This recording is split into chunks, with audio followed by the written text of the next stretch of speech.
So much. सबसे पहले विद्या की देवी माँ भारती के चरणों में नमन करता हूँ। आज के इस सुंदर सुहावने मौसम में आयोजित हो रहे इस अनुशासनबद्ध कार्यक्रम में आप सब लोग जैतारण के गणमान्य नागरिकगण, जनप्रतिनिधि, हमारे शिक्षा जगत के अग्रणी शिक्षकगण, मातृशक्ति, प्यारे बच्चों, मेरे हम उम्र युवान साथियों, आप सबको भी प्रणाम, शुभ संध्या। चूँकि A1 क्लास एग्रो क्लासेज की तरफ से आज इनका वार्षिकोत्सव कार्यक्रम है, जिसमें जो इस क्लास से जुड़े हुए विद्यार्थी, उनके अभिभावक और जैतारण क्षेत्र के बहुत सारे आकांक्षी लोग इस कार्यक्रम में शरीक हो रहे हैं। और कार्यक्रम का मकसद भी कि शिक्षा रूपी जो मार्ग है उसमें एग्रीकल्चर सब्जेक्ट के साथ आगे क्या संभावनाएं हैं और पहले इस रास्ते पे चलकर हमारे कुछ साथियों ने क्या क्या उपलब्धियां हासिल की है, इस बारे में आपको पीपीटी के माध्यम से उन बच्चों का मान सम्मान करके आप लोगों को ये विस्तार से बता रहे हैं। और इसका ही अध्ययन जैतारण में इतने अच्छे ढंग से कर रहे हैं, ये मेरे को थोड़े ही दिन पहले पता चला। सबसे पहले तो मैं इस A1 एग्रो क्लासेज की पूरी टीम का और उनके विद्यार्थियों का विशेष तौर पे सबका साधुवाद, आभार इसलिए व्यक्त करता हूं कि आज आप लोगों ने अवसर दिया, मुझे भी इतने सारे लोगों के साथ मुखातिब होने का अवसर मिला। और साथ ही धन्यवाद इस बात का भी देते हैं कि हमारा जो एरिया है, क्षेत्र है, वो हमारे देश के सुदूर पश्चिम में एक शुष्क और अर्ध शुष्क एरिया में स्थित है, जहाँ पानी का बहुत बड़ा अभाव है।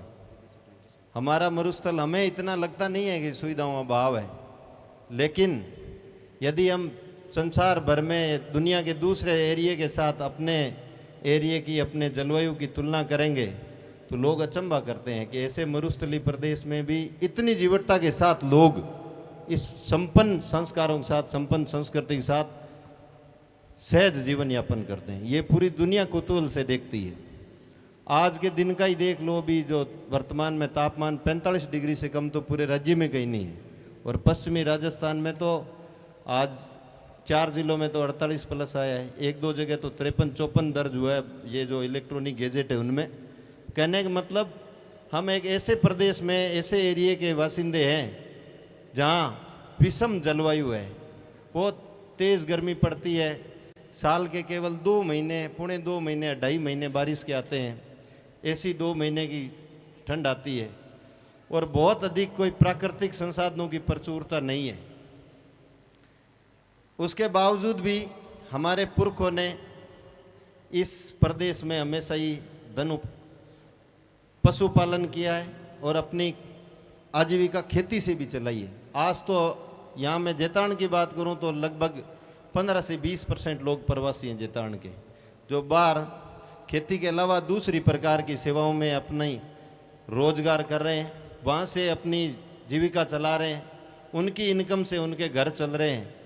लेकिन इन दुरूह परिस्थितियों में भी कृषि क्षेत्र में क्या नवाचार हो सकते हैं, उसका उदाहरण हम इजराइल से सीख सकते हैं कि वो हमसे भी बहुत छोटा है एरिया वाइज, लेकिन उनकी जो कृषि तकनीकें हैं, सिंचाई के जो मेथड है, उनका कैसे बेहतरीन सदुपयोग करके अपने वहाँ के नागरिकों के लिए, चाहे अन्न उपजाना है या उनका आजीविका का जो स्रोत है, उसकी वो पूर्ति वहाँ से करते हैं। हमारे यहाँ भी, मैं जैतारण की बात करूँ, ज़्यादा लंबी चौड़ी दूर की नहीं करूँगा, तो अब मैं जब गांव में डाणियों में जाता हूँ तो लोग अभी यहाँ क्या कहते हैं, उसको नाडा कह रहे हैं, क्या पानी बना रहे हैं, नाडा ही बोल रहे हैं, डिगी बोल रहे हैं, डिगी, जिसको डिगी बोलते हैं, सब लोग बना रहे हैं खेतों में। और इस कालू बेल्ट में बल्लाड़ा साइड, वो इस बात का सूचक है कि हमारे यहाँ के लोगों ने भी इस बात की अहमियत को जाना है। और व्यावसायिक फसलें, जीरे की उपज आपने 20 साल पहले सुनी नहीं होगी, लेकिन जैतारण में लगभग काफ़ी जीरा होता है, 2-3 बड़े प्लांट भी, अच्छे प्लांट लगे हुए हैं।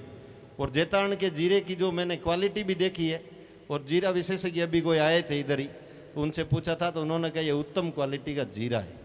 ये इन चीज़ों को क्यों रेखांकित कर रहा हूँ, इसलिए कर रहा हूँ कि छोटी छोटी चीज़ जाके बड़ा अंतर पैदा करती है।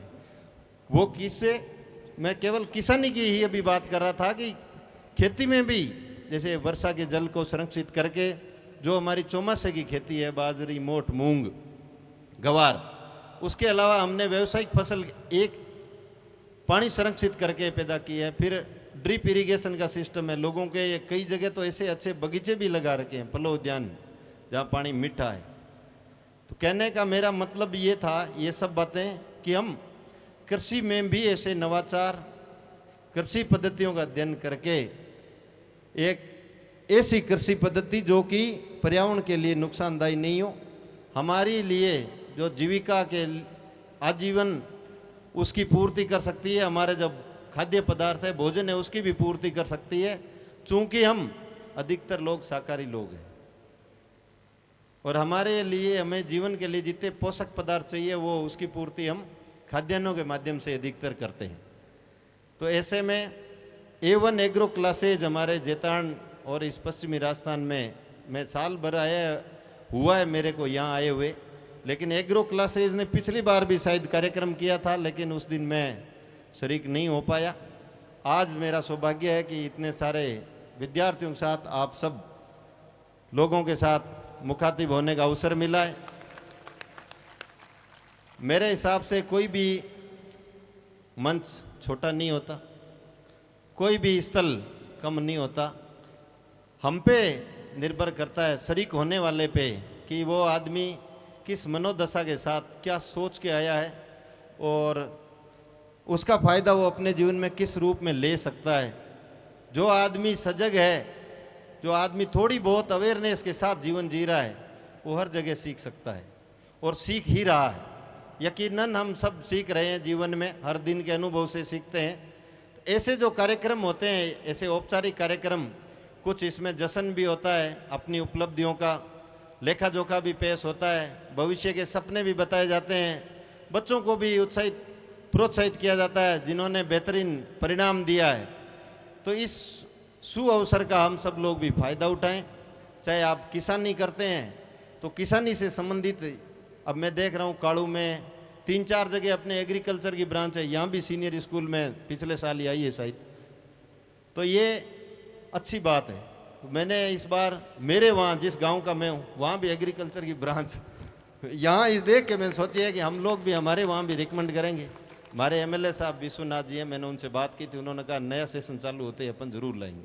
मुझे ये देख के बड़ा अच्छा लगा कि कृषि सब्जेक्ट में बच्चों की संख्या भी बच्चों के बराबर है या उनसे अधिक है।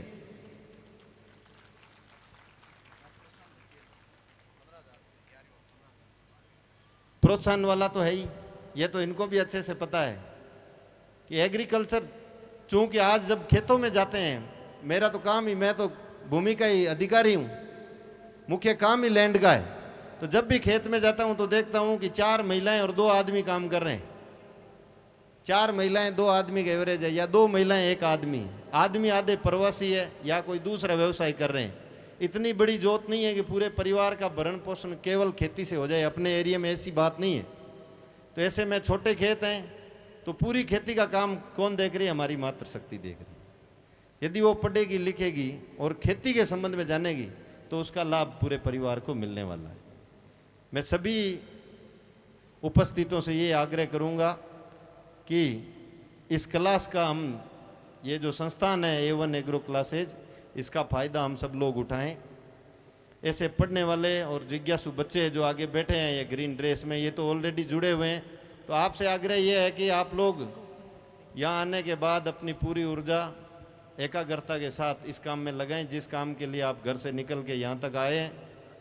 तभी आपके यहाँ आने का फ़ायदा मिलेगा, तभी आपके जीवन में कोई बदलाव आएगा, कोई मार्ग खुलेगा। और आपका मार्ग खुलेगा तो आपके परिवार का भी मार्ग खुलेगा। और आप यदि प्रगति करेंगे तो उसका असर परिवार में भी जाएगा, और परिवार में जाएगा तो समाज में भी जाएगा। कहने का मतलब हम सब आपस में क्या है? इंटरकनेक्टेड है। तो मैं उम्मीद करता हूं कि आज के इस कार्यक्रम से आप जो संकल्प लेके जाएंगे उसको चरितार्थ करने के लिए अपनी पूरी एनर्जी सही दिशा में लगाएंगे। और कार्यक्रम के आयोजकों का विशेष आभार, इतना सुंदर इतना भव्य कार्यक्रम किया है। मैं तो मेन रोड से ही निकल जाता हूँ, पता ही नहीं था कि ऐसे कोई कैंपस है किसी का। ये मैरिज पैलेस है क्या है? अच्छा बना रखा है, जिनका भी है अच्छा है। तो अच्छा कार्यक्रम बहुत भव्य तरीके से सुंदर तरीके से आपने आयोजित किया है। और आप लोगों का व्यक्तिगत रूप से भी आभार, आपने इतना मान सम्मान दिया, इतनी आओ भगत की। हमारे वरिष्ठ शिक्षाविद भी इधर बैठे हैं, हमारे सेवानिवृत्त ACBO साहब और एक्टिव जो तुराला राम जी, भगवती प्रसाद जी जो कमान संभाले हुए हैं। तो आज के इस आयोजन से ये जो इतने आपके विद्यार्थी हैं सारे पहले से जुड़े हुए हैं? अच्छा, राज्य भर में ब्रांच है आपकी? नहीं सर, यही हॉस्टल है, यहीं पर रहते हैं बच्चे। 300 बच्चे हॉस्टल में रहते हैं। वाह, बच्चा तो बाड़मेर से। यूं वैसे एग्रीकल्चर का जो सेटअप है, अधिकतर लोगों को पता ही नहीं होता कि कृषि के क्षेत्र में कृषि विज्ञान विषय पढ़ करके क्या क्या कर सकते हैं। तो A1 एग्रो क्लासेज अलग अलग जिलों के इतने विद्यार्थी इस हॉस्टल में रह रहे हैं। मेरे को सुन के बड़ा ताज्जुब हुआ है और खुशी भी हुई है कि जैतारण जैसे स्थान पे इतना अच्छा संस्थान आज फल फूल रहा है और अपना नया इतिहास लिख रहा है। ये मैं इसकी अभी देखी थी आके, ये प्रोस्पेक्टस इनकी विवरणी का या प्रगति की जो इन्होंने लेखा जोखा तैयार किया है, तो उसे पता चलता है कि इनकी जो मेहनत है वो सार्थक जा रही है। अच्छी रैंक बच्चों की है, जेट में 7वीं रैंक, ये फर्स्ट में फोटो दे रखी है एक बच्चे की, उसके अंदर भी। तो ये बच्चों की ये जो कहानी है, ये हमें ये प्रेरित करती है कि आप लोग भी इस रास्ते पे चल पड़े हो तो पूर्ण मनोयोग से प्रयास करो, ईश्वर आपकी इच्छा पूर्ति जरूर करेंगे। देखो, ये भौतिक संसार में हमें संसाधन जुटाने के लिए हमेशा कुछ न कुछ करना ही पड़ेगा, चाहे हमारी कोई हैसियत हो। लेकिन यदि आप मेहनत करेंगे तो ही सुखी जीवन जिएंगे। सुखी जीवन का आधार ही मेहनत है। कोई शॉर्टकट, कोई बड़ी कमाई, कोई मुफ्त का धन सुख नहीं ला सकती। सुख चाहते हो तो मेहनत को साथी बनाओ और हक खाना प्रारंभ करो, तभी जीवन में संतुष्टि आएगी, तभी आत्मविश्वास आएगा, तभी कुछ करने की स्थिति में होगे। नहीं, ये संसार में बहुत सारी ऐसी चीजें, ऐसी तकनीकें क्या क्या नहीं है, उसमें भटक जाओगे, खुद को तो भूल ही जाओगे। खुद हो क्या, ये जीवन निकलने के बाद पता चलेगा, जब टूटी फूटी चारपाई पे नंबर आएगा। फिर अफसोस के अलावा कुछ नहीं होगा कि ले मैंने तो कुछ किया ही नहीं। स्कूल भेजा माँ बाप ने, वहाँ ध्यान नहीं दिया, जब कहा मोबाइल नहीं चलाना है तो वही वो चलाया। तो आज के ज़माने में हमारे भटकने के चांस बहुत ज़्यादा है। उसमें ये नहीं है कि छोटे बच्चे ही, हम बड़े भी, चाहे वो कोई भी ओहदा धारक हो, कोई भी पद धारक हो, भटकने की जो चीज़ें हैं वो बहुत ज़्यादा है। पहले हमारे जो पुरखे थे, बुजुर्ग थे, बड़े मजबूत होते थे, उनका बड़ा कठोर अनुशासन कुछ मामलों में होता था घर में किसी चीज़ को लेकर के, तो उसकी वजह से ही परिवार परंपराएं हमारे मूल्य बचे रहे। एक दूसरे की बात का मान सम्मान करते थे। बड़े ने कह दिया, भले ही बड़ा समझदार नहीं है, उसको पता नहीं है, तो भी उसकी बात रखते थे। इसकी भी एक अहमियत थी। धीरे धीरे हम लोग इतने ज़्यादा वो इधर उधर हो गए हैं कि हमें पता ही नहीं है कि हमारा पीछे नियंत्रक कौन है। स्वच्छंद की तरह जीवन हो रहा है, जो कि सही नहीं है। यदि आप जीवन में कुछ अच्छा करना चाहते हैं, बड़ा करना चाहते हैं, सुखी जीवन जीना चाहते हैं, तो उसके लिए पहली चीज तो है अनुशासन। हर जगह एक मर्यादा मांगती है। आज हम लोग यहाँ आए हैं, मैं एक पद के साथ आपके यहाँ जैतारण हूँ, कहीं का जाया जन्मा, तो उस पद की अपनी एक गरिमा है, उसकी एक मांग है कि इस प्रकार का आदमी होना चाहिए, ऐसे उसके हाव भाव होने चाहिए, तभी वो उस पद को सुशोभित कर सकता है, तभी वो अच्छा काम कर सकता है। सेम चीज़ है, माँ है हम, चाहे बेटी है, चाहे पुत्र है, पिता है, दादा है, जो जब जिस रोल में हो उसको पूरे मनोयोग से निभाएं, पूरा आनंद लेके निभाएं। जीवन में खुश होने के लिए बहुत सारे संसाधन और बहुत सारी व्यवस्था होनी जरूरी नहीं है, ये बात पक्की है। खुश होने के लिए, अच्छे जीवन के लिए बहुत सारे संसाधनों की, बहुत सारी सुविधाओं की जरूरत नहीं है, ये बात पक्की है। संसाधन और अत्यधिक प्रचुरता में धन आदमी को कमजोर करता है, सच्चाई है। हमारे पुरखों को देख लो, आज हम गर्मी में 11 बजे बाद धूप में 1 घंटे खड़े नहीं रह सकते, और नए वाली पीढ़ी तो मुंह ढके बिना बाहर ही नहीं आ सकती। उनको तो लगता है हम तो जल ही जाएंगे, हमारा तो ब्लास्ट ही हो जाएगा, कल तो देखने लायक ही नहीं बचेंगे। और जबकि यही धूप थी इतनी कड़ी, लेकिन मैंने कड़ी धूप में काम करते हुए देखा है, और तन पे कपड़े तक नहीं होते थे। तो ये सब जो गर्मी ज्यादा लग रही है वो हम नहीं पैदा की है कि हम सुविधा भोगी हो गए, करना कुछ नहीं चाह रहे हैं। सपना बड़ा है, देखा देख हर कोई करना चाहता है, लेकिन मेहनत करने से बच रहे हैं। कोशिश करते हैं कि सब हम में मिल जाए, लेकिन काम करने को तैयार नहीं है। कहते हैं बेरोजगारी है, मैं तो कह रहा हूं काम करने को। आप बताओ मेरे को कि ये आदमी यहाँ काम करना फिक्स है कि मेरे को तो वहीं काम करना है, वैसा ही काम करना है, वो तो कभी था ही नहीं। किसी मनुष्य के पास ऐसा नहीं होता। कोई चाहे एसडीएम लगा हुआ है, चाहे प्रिंसिपल बैठे, इनसे पूछ लो, या कोई और, कभी मन चाहे वो होता ही नहीं है। आपको करना पड़ता है, एक स्थान बनाना पड़ता है, उसके बाद में आपके अनुसार चीजें होती हैं। तो नई पीढ़ी तो इतनी ज्यादा इस प्रकार हो चुकी है। अब तो हमारे घरों में, पहले तो हम ऐसे होता था कि बच्चों को चूंकि ससुराल जाना होता है, घर छोड़ के जाना है दूसरे घर में, तो ये सीख देती थी माएँ कि बेटा गाय दूहना सीख लिया, रोटी बनानी सीख ली, झाड़ू निकालना, धीरे धीरे उसको सारे संस्कार सिखाए जाते थे। आजकल तो मैंने किसी घर में सुना ही नहीं है, मिस हो गया कि खुद की बेटी को ये सिखा रहे हैं बेटा काम सीख ले आगे जानो। अब तो बेटी को ये सिखाया जाए कि आगे जाकर काम कैसे नहीं करना है, वो तरीके सिखाने की परंपरा आ गई। बढ़िया रील बना के डाल रही है घर की, उस चीज को मोटिवेट कर रहे हैं हम, इससे हम खत्म हो रहे हैं, हमें पता नहीं चल रहा है। हम जड़ों से जा रहे हैं, और जिसकी जड़ नहीं है उसकी कोई उम्र नहीं है, उसकी कोई अहमियत नहीं। पत्ते की वैल्यू, पेड़ तब तक ही है अमर है जब इसकी जड़ है, जिस दिन वो सूख जाएगी भले ही ऊपर कितना ही बड़ा हो, नहीं रह सकता। सेम आज उसी संक्रमण काल से हम जूझ रहे हैं। हर आदमी जूझ रहा है, अकेला है आदमी, सब कुछ होने के बावजूद अकेला है। उसको लगता ही नहीं है कि मेरे भरोसा का आदमी मेरे साथ है कौन। भाइयों पे भरोसा नहीं, भाइयों पे भरोसा नहीं। पहले भाई तो भाई के पेट पे कुछ भी कर लेते थे, अब तो भाई जमीन बेच रहा है तो दूसरे वाला दौड़ के आता है कि साहब इष्टे दो। क्यों भाई, क्या वो बेचे है?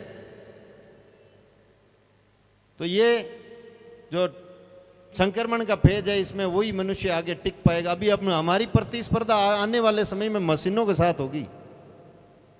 चैट जीपीटी नाम सुना है आपने? किसी ने सुना है? किसी के मोबाइल में है? ऐसी ऐसी टेक्नोलॉजी आ गई है कि नाली साफ करने के लिए इनके वो छोटे छोटे रोबोट आ गए हैं, कहीं भी जाके साफ कर जाएंगे, आदमियों की जरूरत नहीं पड़ेगी। टेक्नोलॉजी हमारे जीवन को सुविधाजनक बनाती है, बहुत सारी मदद भी करती है, लेकिन एक मनुष्य के रूप में हमारे पास ईश्वर ने अनंत शक्तियां दी है, उनसे वंचित भी हम हो जाते हैं यदि उस पर अधीन हो जाएंगे। इसलिए मैं सबसे आग्रह करूंगा कि अपने बच्चों को काम सिखाएं, घर का काम सिखाएं। आपके घर की आर्थिक पृष्ठभूमि चाहे कमजोर है चाहे मजबूत है, उससे क्या फर्क पड़ता है? उसको इस संसार में कितना जीवन जीना है, तब तक के लिए शरीर से मजबूत हो, मन से मजबूत हो, काम करने की उसमें क्षमता होनी चाहिए, जिजीविषा होनी चाहिए, उसको जीवन जीने की भूख होनी चाहिए। पढ़ा नहीं हो कि पापा तावड़े में गोंजू। छाया से बचने वाली नियत की औलाद वो इतिहास नहीं बना सकती, वो कोई बदलाव जीवन में ऐसा नहीं ला सकती। इसलिए मेहनत करो। राजस्थान मेहनती लोगों की भूमि है, यहाँ परिश्रम के दम पे बंगले खड़े हैं। यहाँ कोई ये जो जैतारण शहर है या निमाज है चाहे बलुंदा है चाहे कोई और गांव है, सब लोगों ने जो बड़े कोटियाँ खड़ी करी है वो कोई अनायास ही नहीं हुई है, बहुत मेहनत करी है, बहुत परिश्रम करी है। नए वाली जनरेशन ध्यान दो, मेहनत। और नए वाली जनरेशन के बीच वाली जनरेशन जो मेरी उम्र के हैं, उनको लगता है कि बेटों की फोटो डीपी पे लगाने से और उनको इधर उधर खास रखने से बात बनने वाली, ऐसा कुछ है नहीं। आज हम पूर्णतः बाल केंद्रित हो गए हैं। बच्चा जन्म लेता है, जन्म लेते ही तुरंत उसकी फोटो लेते हैं और फिर पहली बधाई लेते हैं कि देखो हमारे हो गया है। तब से लेकर के जब तक वो ठोक के आपको घर से बाहर नहीं फेंक दे, सारी गतिविधि आप डालते हो और बाद में वंचित होकर रोते हुए आते हो कि एसडीएम साहब हालत खस्ता है हमारी, तो छोरो ही ठोके, बीननी ठोके, अब जावा कटे। आज की बता रहा हूं, बिरोल गांव की घटना। जैसे तैसे समझा के, रो मत, समझाया, आपके ही जया जन्म है, कोई न कोई आपकी गलती रही होगी, गलती हमारी है। वो कह रहे हैं मैं क्या कि लाड बहुत किया इसका, बस। तो वो अब हम सब कर रहे हैं, मैं किसी एक को नहीं कर रहा, अब हम सब कर रहे हैं। पूरे दिन बच्चों की हर आवाज पे कोई भी काम करे। पहले मेरे को याद है कि पिताजी आते थे तो घर में एक बार अलग प्रकार की शांति आ जाती थी। पिता नाम का ये रुतबा था। अब तो पिता तो आ गया चाहे नहीं आया, वो तो बेटा है, छोड़ा हुआ है, बच्चे तो सो रहे हैं, पिता आके देख ले अपनी जगह, तेरे कहां जाने। ये गलत है, सही तरीका नहीं है, हमारा तरीका नहीं है। हमारे तरीका क्या था, गांव में अनजान आदमी भी एक बार मिल जाता था, उसको बतला के पूछने का तरीका हमारा, भाई कौन हो, किसो गांव है, कौन हो, कटो आया हो और कट जावणो है। अभी तो यहाँ ध्यान लाग जाए, अनजान है तो ये कने के है, कट जाइयो, ध्यान रखे, कट एक दबणो है। तो इतना फर्क आ गया हमें ही। इसलिए यदि हम चाहते हैं कि अच्छा जीवन जिए, ईश्वर ने हमें अवसर दिया है। कहते हैं, मान्यता है हिंदू धर्म में, सनातन में, कि 84 लाख योनियों में एक आत्मा को अलग अलग जीवन जीने पड़ते हैं, उनमें से एक मनुष्य जीवन है। कई जन्मों के पुण्य कर्म संचित होते हैं, तब ये नंबर आता है। और ये नंबर आता है तब, और हम इसको महसूस भी कर रहे हैं कि बाकी जो जीव हैं, कभी हमने गाय को बांध रखा है दूध के लिए, घोड़े को और काम में हम काम में ले रहे हैं। सभी जीव हमारे हमने नियंत्रण में कर रखे हैं, और बहुत सारी तकनीकें हमने बनाई कि चांद तक सफर हम करके आ रहे हैं, मनुष्य जा रहा है। लेकिन इसके अलावा हमें बहुत सारे गुण हैं। हम में करुणा भाव है, दया भाव है। देखते हैं 1 मिनट में आदमी मार रहे देते, पता ही नहीं चलता। और ऐसा नहीं है कोई अपराध करने वाला कोई बहुत ज्यादा आदत अपराधी होता है। आम घर में, घर से बच्चियां सरेआम जा रही, 10-15 घटना अपने यहाँ मेरे आने के बाद होगी। ताजुब होता है, आंख में आंसू में आ जाते, माँ बाप के सामने मुकर जाते कि नहीं, मैं जानती नहीं, सामने मुकर जाते कि नहीं ये कौन है, मेरे माँ बाप। वही 6 महीने बाद दर दर की ठोकर खाती हुई फिरती है, कोई पूछने वाला नहीं होता। इसलिए मैं ये कहना चाहता हूं, मेरी इन सब बातों का एक ही सार है कि अपनी जड़ों को कभी नहीं भूलें। और जिस घर में कड़ा अनुशासन है और समय की जरूरत के अनुसार चीजें लाते हैं, आवश्यकता अनुसार ही खरीदारी करते हैं, उनका भविष्य, उनका जीवन ही अच्छा जीवन है। 50 ड्रेस होनी जरूरी नहीं है, ड्रेस 2 ही बहुत है। अरे एक ड्रेस में ही साल निकाल देते थे। आज हमारा क्या ट्रेंड है, ज्यादा से ज्यादा ड्रेस लानी। खुद को याद नहीं मैं कितनी ड्रेस ले आया, कितने कपड़े मेरे, करेंगे क्या, होगा क्या, उसे बेचैनी बढ़ती है। अधिक विलासिता के सामान से बेचैनी बढ़ेगी, उसके अलावा कुछ नहीं। आज से 10 साल पहले अपने राजस्थान में, पश्चिमी राजस्थान में तोंद वाला आदमी होता ही नहीं था, मोटा आदमी बिरला ही मिलता था। आज प्लेन आदमी मिलना दुर्लभ हो गया। बेचारा कोई खेत में काम कर रहा है, 100% मेहनत कर रहा है, उसके अलावा फिट आदमी गायब हो गए। तो ये तो अभी की स्थिति। अभी जो ये चिप्स खाने वाली, जिनकी मम्मियां टिफिन में चिप्स भेज रही है, वो चाहे कि उनका बेटा लड़ लेगा, संभव ही नहीं है। चिप्स खाया हुआ बच्चा क्या निहाल करेगा, सोच लो। ये बाजरी और ये ज्वार खाए हुए हैं तो यहाँ सर्वाइव कर रहे हैं। इसी बल्दी में उठ जी, एक दिन हुक जी, पापड़ डाले सूख रहा, काल कोई खाजवाड़ा में बट में देखो, आज अखबार में आएगी, रेत में भी ये सब वाले पापड़ डाला सीख गया। तो ये चिप्स खाए हुए बच्चे इसी जीवन के किसी भी मोड़ पे झेल नहीं पाएंगे, या तो अत्यधिक क्रोध करते हैं या कुछ और करते। इसलिए मेरा आग्रह आप लोगों से है कि अपने बच्चों को भरपूर टाइम दें, उनको मेहनत से जोड़ें, खुद उनसे वार्तालाप करें। ये नहीं कह रहा हूं कि आप हम कोई पुरानी रूढ़ियों के नाम पे अपने बच्चों के साथ शोषण करें, नई चीज़ों से उनको वंचित रखें, सब चीज़ करें, लेकिन उनको अहमियत समझें। बच्चे कच्चे घड़े के समान है कि क्या चीज़ उनके लिए ज़रूरी है, ये अभी उनको नहीं पता है, ये हमें बताना है, कह के नहीं, करके। कि मैं पिता हूं तो मैं अच्छा पिता क्यों हूं, ये मुझे मेरे बच्ची को कहने की जरूरत नहीं है। बच्ची को ये लगना चाहिए कि मेरे पिता अच्छे पिता है। अभी बच्चे को एहसास नहीं, अभी तो वही अच्छा है जो उसको मोबाइल दे दे, पेंसिल एक है लेकिन 4 मांगती है, वो भी चाहिए, ये भी चाहिए, ये भी चाहिए। अरे ऐसा होता ही नहीं था भाई। एक पेंसिल मांगते थे, 6 दिन बाद में लाते थे, और तब तक 6 दिन भी निकल जाते थे और कोई शिकायत नहीं थी। तब उसको अहमियत होती थी, तब पैसे बचते थे। पैसे आ रहे हैं लाखों में और जा रहे हैं करोड़ों में। कोई ऐसा परिवार है जिसके कर्जा नहीं?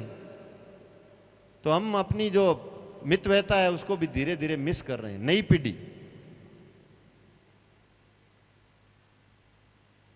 जाते हैं गांव में, ढाणियों में, लोगों का भोजन भी जाते हैं, देखते हैं, धीरे धीरे वो भी बदल गया है। खाना बदल गया, पहनावा बदल गया, रिवाज बदल गए, तो पहचान बदल जाएगी। और जिन्होंने पहचान खो दी उसके बाद में क्या है? मेले में भीड़ की जैसे है। मेले में भीड़ कोई जानकार नहीं होता। भीड़ होती है, संख्या बहुत है, लेकिन आपके काम के नहीं होते। छोटा बच्चा जब मेले में घूम जाता है तो वो जोर से रोता है, और हम जैसे दुनिया के मेले में घूमते रहते हैं, हमें ठोर ठिकाना पता नहीं है, तो जीवन में आनंद आ नहीं सकता, रस आ नहीं सकता, खुश हो नहीं सकते। इसलिए जो बेपरवाही थी पहले की पीढ़ियों में, भय था, आज सब लोग सोते वक्त इतने भयभीत होकर सो रहे हैं कि रात ने चोर आ जी, ले जी, मोटो मोटो ताड़ो लगाओ, बड़े से बड़ा ताड़ा लगा के घर में सो रहे। तो हम क्या पैदा कर रहे हैं भाई? मेहनत करानी बंद कर दी, चोर पैदा कर रहे हैं। जिनके जवान बच्चियां होगी, माँ बाप आशंकित है हर टाइम, पता नहीं क्या हो जाए कल। ये कहां जा रहे हैं हम? इसको कौन सुधारेगा? हम अपने घर में तो हम देख सकते हैं ना, अपने अपने सब अपने अपनी तरफ देखेंगे, अपने बच्चों की तरफ देखेंगे, खुद को नशे में नहीं झोंकेंगे, किसी चीज के पीछे नहीं पड़ेंगे, तो ऐसा कोई कारण नहीं कि हमारा परिवार, हमारे बच्चे भटक जाएं। आज यदि आपसे जीवन के किसी भी उम्र में आपको मेरे हिसाब से कोई अपवाद स्वरूप आदमी होगा जिसको अपने माँ बाप से इसलिए शिकायत है कि उनके पास पैसे नहीं थे।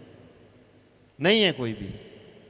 एक आधा कोई हो सकता है जिसको या तो जीवन की समझ ही नहीं आई या कोई दुर्भाग्य का शिकार हुआ है। अदरवाइज यदि हमें हमारे माँ बाप से इसलिए शिकायत नहीं है कि उन्होंने हमें चीज़ नहीं दिलाई या उनके पास पैसे नहीं थे, घर कच्चा था, तो हमारे वाली संतान के भी लिए भी हम कभी इस वजह से खराब नहीं होंगे कि हमने उनको समय पे सारी चीज़ नहीं दिलाई। कभी नहीं हो सकती। यदि आपने उनको मेहनत करनी सिखाई, आपने उनको जीवन की हर परिस्थितियों को कैसे डील करना है खुद करके दिखाया, तो वो पूरे जीवन जब भी बोलेंगे मंच पे, जहाँ भी उनको जीवन में मौका मिलेगा, आपका नाम सबसे पहले लेंगे कि मेरी माँ, मेरे पापा, मेरे आदर्श, मेरे पापा। यदि हर माँ ये ठान ले कि मेरे बच्चे, मैं एक आदर्श माँ, अच्छी माँ बनूंगी, और हर पापा ठान ले कि मेरे बच्चों के मन में ऐसी छवि बने, जब भी चाहे कि अच्छा पापा कौन है, निबंध लिखे तो मेरे बारे में लिखे, काल्पनिक नहीं लिखे, तो वो हम बन सकते हैं। इसके लिए कोई डिग्री नहीं चाहिए, इसके लिए कोई ज्ञान नहीं चाहिए, इसके लिए कोई अलग से विद्वता नहीं चाहिए, इसके लिए किसी और से सर्टिफिकेट नहीं चाहिए। हमें हमारे आचरण से इस बात को प्रूव करना है। हमें हमारे आचरण से मिसाल देनी है।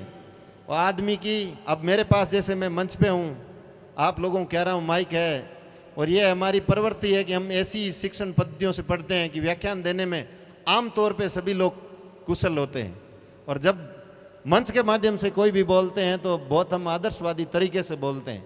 क्या हम व्यवहार में वैसे होते हैं? ये बात सोचने की है। मंच में भले ही चुनाव प्रचार में हमारा नेता भाषण दे, चाहे हम कोई भी आयोजन हो, कोई भी, लिटरली कोई भी आयोजन हो, उसमें जो बोलने वाली जो फॉर्म है बड़ी आदर्श होती है, और व्यवहार वाली में हम मिस कर जाते हैं। ऐसे में मैं आप सब लोगों से आग्रह करता हूं कि ये जो गैप है इसको भी कम करें धीरे धीरे। इसकी भी जिम्मेदारी हमारे हाथ में।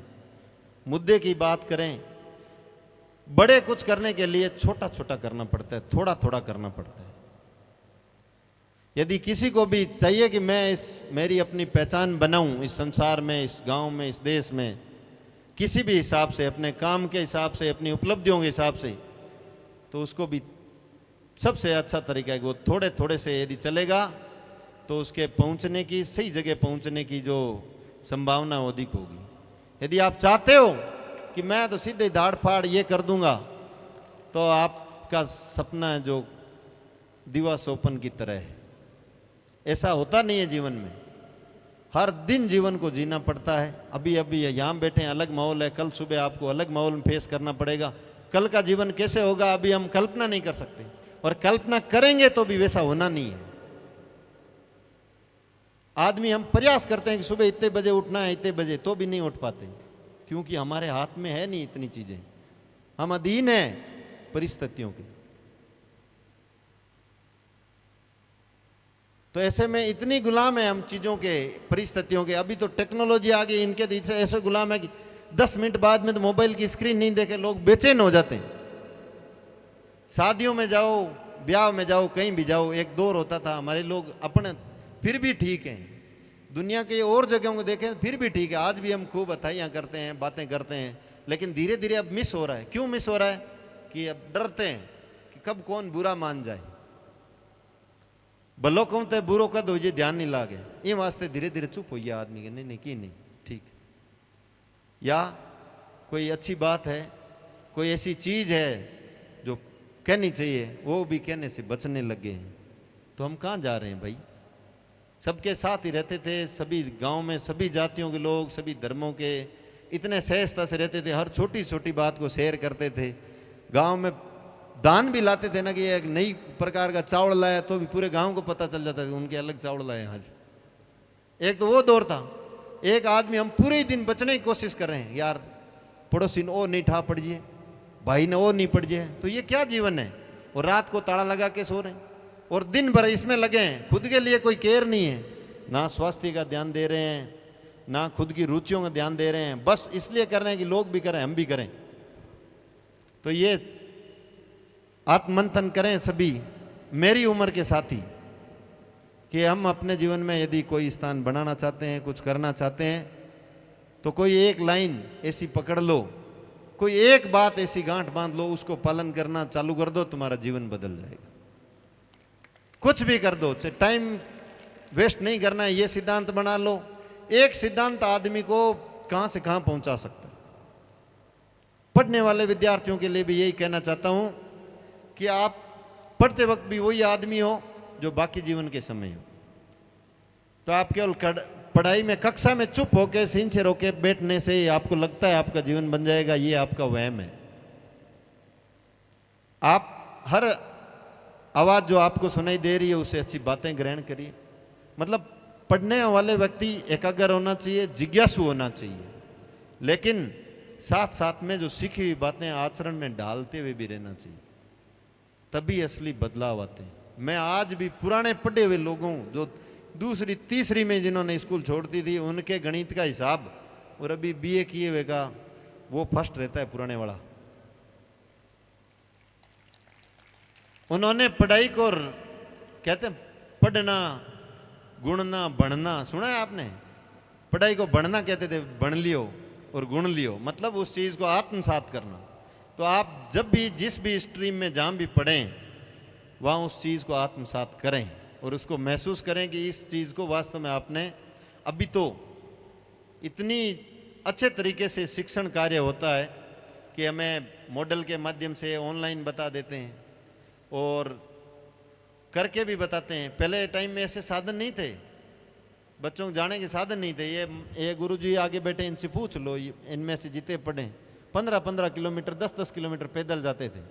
और वो भी ये डर था कि आधों को तो घर वाले कहते थे, आज तू बकरियां ले जा, आज तू खेत जा, आज बाजरी रो करना, आज वो करना, आज झोंपड़ो छावना, तो भी ये पढ़े थे। उसमें ऐसे नहीं था आप पढ़े तरह कि पापा सुबह पहले थे उठिया कौन भी पहले थारा पापा उठ गया, छोरे के एग्जाम है और छोरे ने कोई परवाही को, हाँ बाको पढ़ो, हाँ कर कर कर रही। तो भी इन्होंने संघर्ष करके पाया है। तो आगे प्रतिस्पर्धा का युग जरूर है, लेकिन प्रतिस्पर्धा किसी और से नहीं है। सदैव जीवन में कहीं भी कुछ भी बन जाओ, प्रतिस्पर्धा केवल और केवल खुद और खुद की अंतरात्मा के साथ चलेगी। किसी और से कोई प्रतिस्पर्धा हो ही नहीं सकती। आप लोगों से तुलना करोगे, दुखी हो सकते हो। अपने खुद की रूप की करोगे, रंग की करोगे, कद की करोगे, हैसियत की करोगे, गांव की करोगे, बच्चों करोगे, हो ही नहीं सकता। ईश्वर ने कोई ऐसी चीज बनाई नहीं है जो एक जैसी है, कुछ नहीं हो सकती। एक माँ से जन्मे हुए भाई नहीं हो सकते, बहन नहीं हो सकती। एक मिस्त्री का बनाया हुआ सेम मिस्त्री ये बना दे, सेम मशीन भी एक जैसी नहीं बना सकती, उसमें भी फर्क आता है। एप्पल के एक मॉडल का 1000 फोन ले आओ, हजारों में हर फोन अलग लगेगा, सेम टू सेम नहीं लग सकता। तो ये इस प्रकृति की खासियत है, इसको कोई नहीं बदल सकता, ये ईश्वर की खासियत है। इसलिए मैं ये कहना चाहता हूं कि कभी भी अपने आप की तुलना किसी और से नहीं करें और कभी भी किसी और से प्रतिस्पर्धा नहीं करें। ये आदमी का वहम होता है और कुछ लोग इसका वहम का शिकार होकर के अपने में जो क्षमताएं, खुद में जो गुण हैं, खुद की रुचियां, उससे वंचित हो जाते हैं। वही लोग सक्सेसफुल होते हैं या सक्सेसफुल हुए हैं, सफल हुए हैं, उन्हीं लोगों ने दुनिया में नाम कमाया जिन्होंने खुद की सुनी। खुद की सुनने का मतलब ये नहीं है कि आज आपको जो सही लग रहा है वही करने पे, मरने मारने पे अड़ के उतारू हो जाना, ये नहीं है। खुद के सुनने का मतलब जब समझ इस बात इस स्तर की हो जाए कि अब फैसला पढ़ने में, स्ट्रीम चूज करने में से लेकर के जीवन में हर दिन लेने पड़ते हैं, तो उसमें ज्यों ज्यों समझ बढ़ती है त्यों त्यों वो परिपक्वता हमें दिखानी चाहिए। कहने का भाव ये है कि मैं बात कहाँ से चालू करके कहाँ कहाँ घुमा दी थे। आप लोग सुनने को आतुर थे तो माइक मिल गया, और बोलने में मैं बड़ा उस्ताद हूँ। वैसे करने में भी हूँ, केवल बोलने में नहीं, करने में भी ठीक ठाक उस्ताद हूँ। हाँ, हमेशा कोशिश करते हैं कि हर आदमी के जीवन में जो छाई हुई निराशा है, उसकी जो चिंता है, उसकी जो व्यग्रता है, उसका जो दुख है, वो यदि सुनाना चाहे तो सुन के दूर करते हैं, और सुनना चाहे तो सुना के दूर करते हैं, और करना चाहे तो करके दूर करते हैं। कोशिश थोड़ी थोड़ी करनी चाहिए सबको अपने अपने हैसियत अनुसार। आप सब लोगों ने इतने ध्यान से सुना मेरे को, मैंने पता नहीं क्या कहानी आपको सुनाई, पर इस कहानी का सार मैं ये कहना चाहता था कि इतने सारे हमारे बच्चे बेटे हैं, मेरे हम उम्र नौजवान साथी बेटे हैं, उनको ये कहना चाहता हूँ कि हम किसी से कम नहीं हैं और हमारे पास कोई कमी नहीं है। इस बात को हमेशा ध्यान में रखो, कोई कमी नहीं है। कुछ भी बनने के लिए कुछ भी नहीं चाहिए, केवल अच्छी आदतें चाहिए, मन में संकल्प चाहिए, खुद पे भरोसा चाहिए, इसके अलावा कुछ नहीं चाहिए। आप कुछ भी बन सकते हैं। जो ये सोचे कि फलाना लैपटॉप आएगा और ऑनलाइन क्लास देखूंगा तभी मैं ये करूंगा, तो वो एक महज सपना ही है, सपना ही रहने वाला है। और जिसको करना है वो चुपचाप जाके किताब खोलता है, जहाँ तक किताब में होता वहाँ से देखता है, अगले दिन कोई लाइब्रेरी है तो वहाँ जाता है, नहीं तो फिर दूसरे से मांगता है, वहाँ नहीं मिलता है तो कोचिंग के नोट्स लाता है, वहाँ नहीं तो कहीं और से लाता है।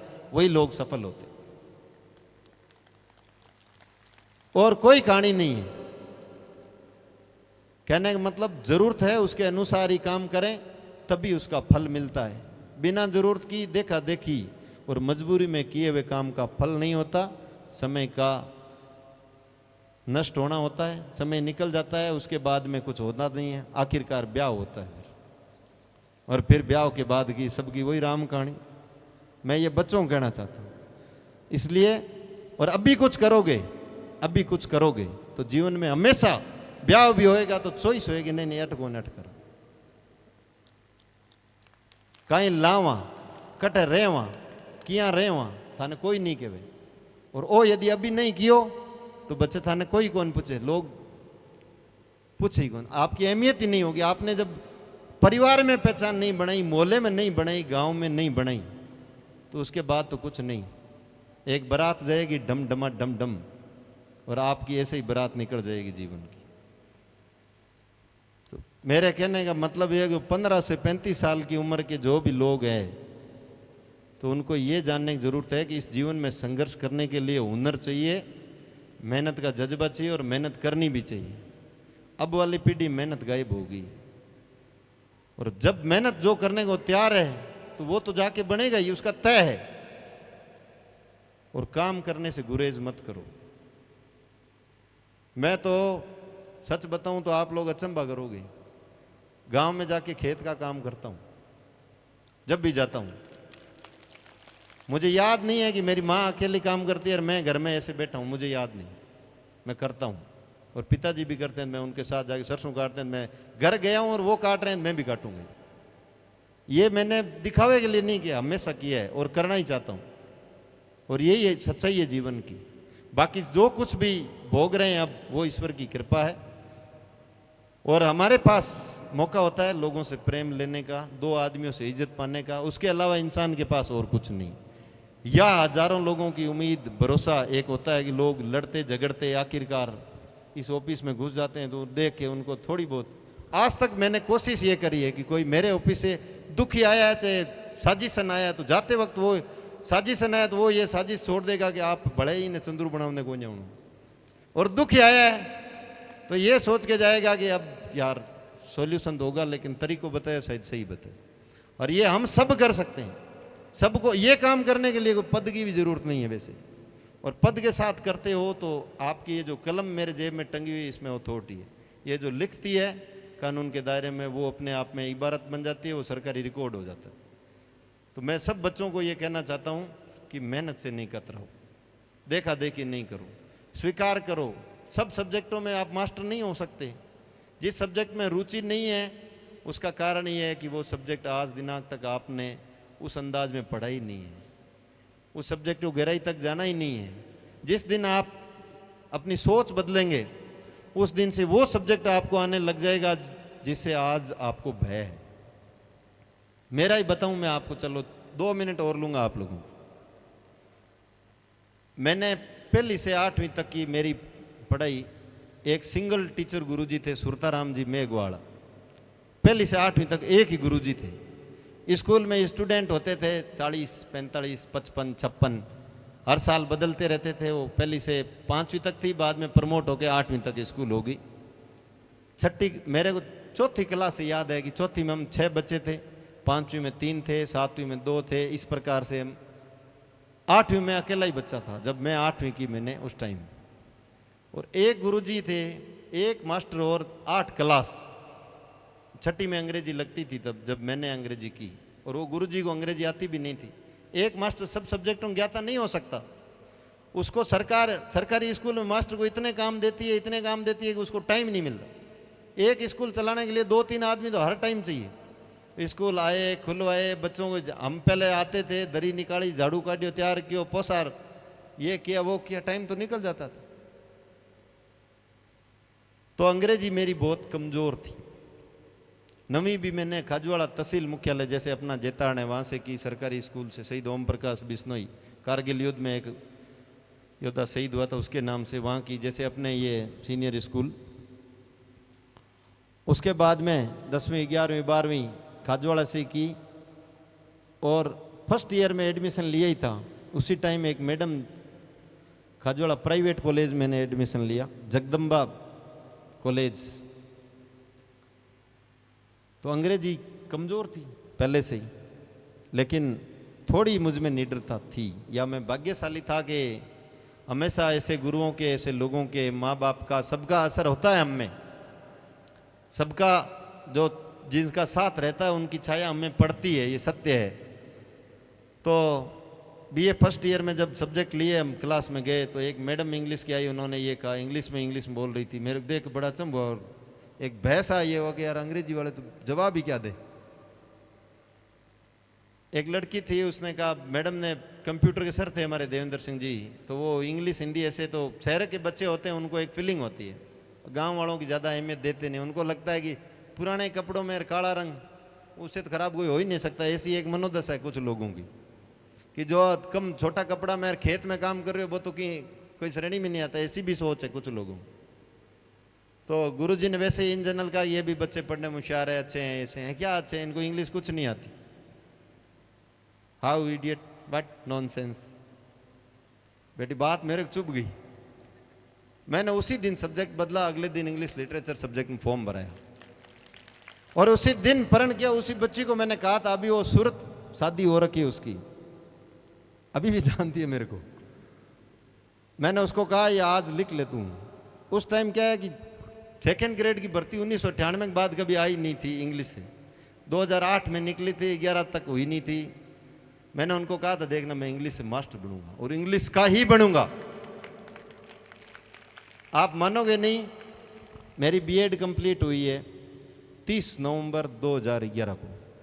7 दिसंबर 2011 को जीके का पेपर था, 10 दिसंबर 2011 इंग्लिश का पेपर था, 5 मार्च 2012 को मैं इंग्लिश का सीनियर टीचर बना। और इंग्लिश में बड़े बड़े धुरंधरों को भी मैंने बाद में पछाड़ा इंग्लिश में, मतलब ठीक ठाक संगोपांग ज्ञान जो सब्जेक्ट का सिलेबस में होता है उसका मैंने अच्छे से अध्ययन किया। ये बात मैं बच्चों को इसलिए बताना चाहता हूं कि एक ऐसा बच्चा जिसने 12वीं तक अंग्रेजी से जो बह खाता था वो बाद में जाके इंग्लिश का मास्टर बन सकता है, और जो दावे के साथ कह सकता है कि नहीं इंग्लिश तो बहुत ईजी सब्जेक्ट है। ऐसे ही आप लोग भी ऐसे सब्जेक्ट जिनमें कमज़ोर हो, हमारी बच्चियां गणित और विज्ञान में उतनी ज़्यादा निपुण नहीं होती, मैं ये सबके लिए नहीं कह रहा हूँ, लेकिन आम तौर पे जो ग्रामीण पृष्ठभूमि की है और ऐसे सरकारी स्कूलों में पढ़ते हैं, पहले टीचर नहीं थे, अभी तो हालांकि पर्याप्त संख्या में मिल जाते हैं, फिर भी कुछ स्कूलों में जब सेम विषय का अध्यापक नहीं होता तो बच्चा उस सब्जेक्ट में उस टाइम में 3-4 साल में पीछे रह जाता। तो ऐसा कोई भी सब्जेक्ट जो आपको आज के दिन टफ लगता है, जिसको देख के आपको भय पैदा होता है, वो भय तब तक है जब तक आपने ठान नहीं लिया। इस भय को दूर करने का तरीका ये है कि आप उस किताब को एक बार खोलो, ऊपर नीचे यूं उठा के देखो, फिर उसको खोल के देखो, एक बार पढ़ के देखो, आपको लगेगा 50% चीज़ तो आपको आती है उसमें से, वो तो आपने अब तक कहीं न कहीं कभी न कभी पढ़ी है। और भयभीत व्यक्ति कभी कुछ नहीं कर सकता, ये भी एक गांठ बांध लो आप लोग। जब भी जीवन में किस चीज़ से भय पैदा हो जाए और जीवन असहज होने लग जाए, चीज़ इतनी बड़ी हो जाए कि आपको बेचैन कर दे, भय पैदा हो, डर के हम अच्छी चीज़ नहीं कर सकते, डर के बड़ी चीज़ नहीं कर सकते। डरा हुआ आदमी हमेशा बचाव का रास्ता खोजता है। तो ऐसे सब्जेक्ट, ऐसे विषय जब आपको डराए उनसे बचो मत, उनसे भिड़ो, खोलो उनको, देखो, ऐसा उसमें कुछ नहीं है। सारी भाषाएं एक समान है, सारे सब्जेक्ट का एक तरीका है, कोई सब्जेक्ट इतना मुश्किल नहीं है कि वो हमें समझ में नहीं आए। ये आपके गुरु अक्सर आपको कहते होंगे और ये सत्य है। मैं अपनी वाणी को विराम देने से पहले पुनः आप सब लोगों का धन्यवाद, आभार ज्ञापित करता हूँ।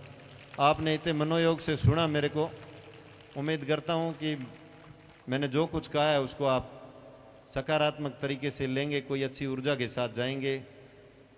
खुद की इज्जत किया करो प्लीज़, दूसरों की इज्जत से ज़्यादा खुद की किया करो। खुद की इज्जत कैसे होती है? खुश रहना, बन ठन के रहना। वो इसलिए नहीं कि बढ़िया सेल्फी खींच लगानी है या फोटो, नेचुरली रहो, चेहरे पे मुस्कान रखो। जीवन के दुख खत्म नहीं हो सकते, खत्म दुख, वास्तव में कोई दुख सुख होता नहीं है, ये प्रकृति है। जैसे सुबह अभी रात चांद निकला हुआ है, सुबह इधर सूरज निकल जाएगा, उसी प्रकार से हमारा भी जीवन ऐसे ही। हम मान लेते हैं हम तय करते हैं हमारा, नहीं, हमारी मनोवृत्ति जो मनोदशा है उसे हम सुखी दुखी होते हैं। आप मान लोगे वैसा ही आपका जीवन होगा।